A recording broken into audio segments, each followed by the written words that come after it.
اعوذ باللہ من الشیطان الرجیم، بسم اللہ الرحمن الرحیم۔ السلام علیکم، آپ کی خدمت میں حاضر ہوں۔ آج 18 سپٹمبر ہے اور دو تین اہم جو خبریں ہیں ان پہ بات کرنے کے لیے آپ کی خدمت میں حاضر ہوا ہوں۔ سب سے پہلی خبر جو رات کو میں نے ایک بڑے ہمارے پاکستان کے مشہور صحافی کا میں نے ویلاگ دیکھا اور ایک نیا نیریٹو پاکستان کے اندر بلڈ اپ کرنے کی کوشش ہو رہی ہے اور اس پہ آپ سے بات کروں گا۔ اور وہ نیریٹو یہ ہے کہ اب جس طرح آپ دیکھتے ہیں کہ وہ WWF کی ریسلنگ جو ہے وہ ایک زمانے میں، بلکہ ابھی بھی کافی لوگ دیکھتے ہیں اور اس کے بارے میں کافی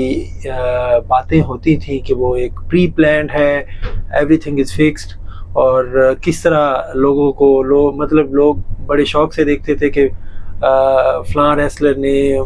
دوسرے ریسلر کو کس طرح زیر کیا، لیکن ایسا وہ ہر چیز جو تھی وہ بیک گراؤنڈ میں فکس ہوتی ہے۔ جی اسی طرح پاکستان کے اندر بھی اس وقت مین صورتحال یہ ہے کہ ایک ریسلنگ پلان کی جا رہی ہے اور وہ ساری فکسڈ ریسلنگ ہے، اور وہ ریسلنگ کیا ہے؟ وہ یہ ہے کہ فی الحال الیکشن کمیشن آف پاکستان جو مسلسل نگران حکومت کو تنبیہ کر رہا ہے کہ وہ اپنی کابینہ میں ایسے لوگوں کو شامل نہ کریں جن کی افیلیشن نون لیگ کے ساتھ، ایک خاص پولیٹیکل پارٹی کے ساتھ ہے۔ لیکن میرا خیال ہے کہ آپ پوری کابینہ کے ایک سٹرکچر کو اٹھا کے دیکھیں تو انور سولنگی سے لے کے ساری اپوائنٹمنٹس جو ہیں وہ کوئی بھی ایک نیوٹرل اپوائنٹمنٹس نہیں ہیں۔ آپ یہ نہیں کہہ سکتے کہ وہ اور ان سب لوگوں کا جو وفاقی کابینہ میں ہیں ان کا ٹل جو ہے وہ ایک خاص پولیٹیکل پارٹی کی طرف ہے۔ تو ایک تو یہ چیز ہے۔ دوسری بات یہ ہے کہ اب حسن فؤاد اور دیگر دو تین جو نئے لوگ شامل ہوئے ہیں اس پہ الیکشن کمیشن کا خط جو ہے وہ محض ایک وہ ریسلنگ WWF کی جس طرح کی ریسلنگ ہوتی ہے وہ ایک پلان اور ایک فکس ریسلنگ ہے تاکہ لوگ جو ہیں وہ محسوس ہو سکیں اور ایک تاثر دیا جائے کہ جی ہر چیز آپ کو پتہ ہے کہ الیکشن کمیشن آف پاکستان جو ہے وہ کس کے زیر اثر کام کر رہے ہیں، اور یہ جو پرائم منسٹر اپوائنٹ ہوئے ہیں اس وقت پاکستان کے اندر کاکڑ، یہ کس کے بندے ہیں۔ تو آپ جب کوشش یہ کریں گے لوگوں کو، میں پچھلے ویلاگ میں بھی میں نے بات کی تھی کہ لوگوں کو چے بنانے کی کوشش، اور اس میں ہمارے جید صحافی جو ہمیشہ دعویٰ کرتے تھے کہ ضیاء کے دور میں ہم نے یہ قربانیاں دی، ہم نے اتنے کوڑے کھائے، وہ سارے کھل کے سامنے آئے ہیں۔ اور ابھی ایک نیا نیریٹو بلڈ اپ کرنے کی کوشش کی جا رہی ہے کہ جی ایک بڑی سخت لڑائی شروع ہو گئی ہے شاید الیکشن کمیشن آف پاکستان اور وفاقی کابینہ جو نگران حکومت ہے اس کے درمیان۔ ایسا بالکل نہیں ہے۔ دوسرا جو ایک اہم جو موضوع ہے وہ یہ ہے کہ اس وقت نئے چیف جسٹس آف پاکستان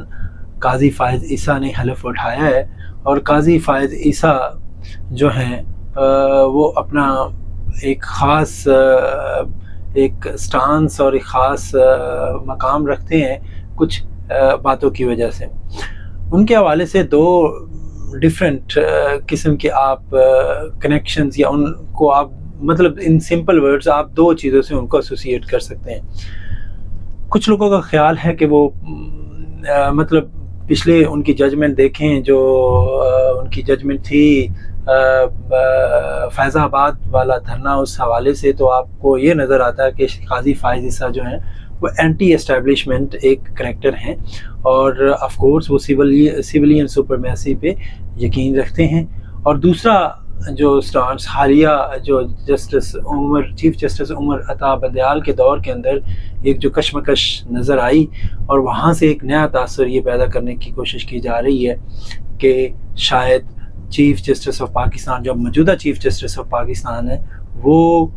جو ہیں وہ پرو PMLN یا پرو PDM ہیں۔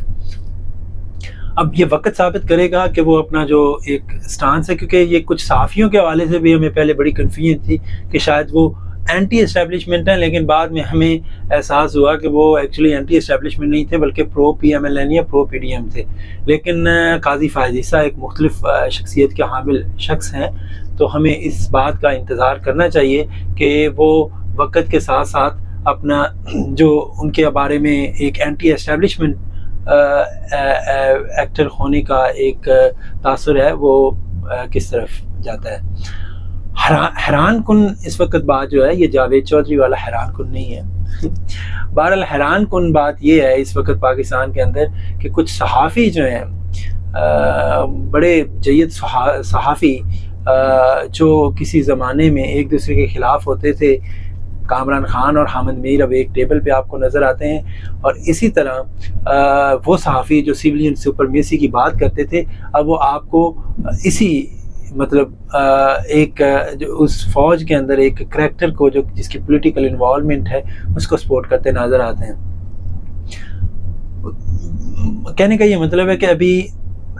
جو سب سے حیران کن ایک فیکٹر ہے وہ آپ کو یہ نظر آئے گا کہ Qazi Faez Isa, P M L N, P D M اور فوج یہ ایک پیج میں ہیں. اور اب سارے مطلب شکایت کس سے تھی قاضی فائز عیسیٰ کو؟ آپ کو پتہ ہے کہ قاضی فائز عیسیٰ جو ہے اس سے اسٹیبلشمنٹ ناراض تھی فیض آباد دھرنا کیس کے بعد، اور اس کے بعد انہوں نے اس کے اوپر ریفرنس جو ہے وہ بنوایا. آف کورس عمران خان اس چیز کا ایڈمیشن کر چکے ہیں کہ یہ ان کی بہت بڑی غلطی تھی قاضی فائز عیسیٰ پہ وہ ریفرنس دائر کرنا اس ریفرنس کو آگے بھجوانا. لیکن آف کورس آپ عمران خان اور پریزیڈنٹ الوی کو اس سے باہر نہیں نکال سکتے. تیسری جو بڑی اہم بات ہے اس وقت overseas Pakistani Washington D C کے اندر احتجاج کر رہے ہیں، اور امریکہ کے اندر وہ بڑی تعداد میں اکٹھے ہوئے ہیں، جو کہ پاکستان کے نگران وزیر اعظم اس وقت یو این کے اندر جو جنرل اسمبلی سے خطاب کرنے کے لیے گئے ہیں. تو وہاں پہ اوورسیز پاکستانیز نے کال دی ہوئی تھی جو پاکستان کے اندر ہیومن رائٹس کی وائلیشن ہے اس حوالے سے. تو یہ ایک بہت بڑی تعداد ہے جو اکٹھی ہوئی ہے. اور آف کورس اوورسیز پاکستانی یہاں پہ جرمنی کے اندر بھی آپ جب لوگوں کو دیکھتے ہیں تو آپ کو میجورٹی جو ہے وہ عمران خان کے ساتھ الائن ہوتی نظر آتی ہے. یہاں پہ آپ کو بہت چیدہ لوگ، بہت کم لوگ ملیں گے جو باقاعدہ طور پہ آپ کو کسی دوسری پارٹی کے ساتھ. آف کورس اس کی بنیادی وجہ یہی ہے کہ ہم لوگ یہاں پہ فیڈ اپ ہو چکے ہیں. جو پاکستان کے اندر ایک وراثتی طور پہ چلنے والا سیاسی نظام ہے وہ ہمیں اب ایک بادشاہت سے کم نظر نہیں آتا. اس لیے اسپیس لینے کے لیے یہ پاکستانی جو اوورسیز پاکستانیز ہیں یہاں پہ of course freedom of expression ہے اور وہ احتجاج کے لیے نکلتے ہیں. امید ہے کہ آپ کو میرا یہ ویلاگ پسند آیا ہوگا، اور اپنی سجیشنز کے لیے پلیز کامنٹ باکس کے اندر اپنی آراء سے آگاہ کیجیے گا. اللہ حافظ.